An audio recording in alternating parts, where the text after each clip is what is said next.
Hello friends, আজকে আমরা একটা মজার খেলা খেলব। তার আগে আমরা জেনে নিই যে সিম্বল অফ অ্যাটমস মানে কি। সিম্বল অফ অ্যাটমস হলো মৌলের পরমাণুকে সংক্ষেপে প্রকাশ করা। অর্থাৎ মৌলের পরমাণুকে যদি আমরা গোটা নাম লিখি তাহলে যেমন তার সময়ের অপচয় হবে, তেমনি আমাদের ইংরাজিতে বানান লিখতে গিয়ে স্পেলিংটা ভুলও হতে পারে। তাই সেক্ষেত্রে আমরা সবসময় চেষ্টা করব যে সিম্বলটাকে মনে রাখার। এখন 1 থেকে 10 যে ইংরাজি স্পেলিং আছে তার মাঝখানে বেশ কিছু অ্যাটমের সিম্বল আমরা খুঁজে বার করতে পারি কি না, এটাই হলো আজকের মজার খেলা। প্রথমেই আছে 1। তোমাদের বলতে হবে 1-এর বানানে কটি মৌলের চিহ্ন লুকিয়ে আছে। তারপরে 2, এর বানানে কোন প্রিপোজিশনের মাঝখানে টাংস্টেনের চিহ্ন লুকিয়ে রয়েছে।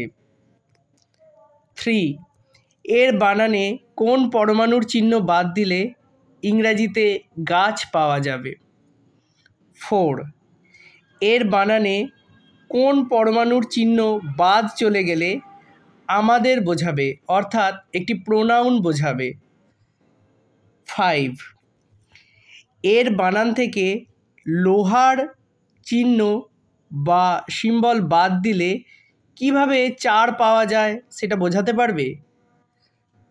6, এর বানান থেকে কোন পরমাণু বাদ চলে গেলে সেটা 9 বোঝাবে। 7,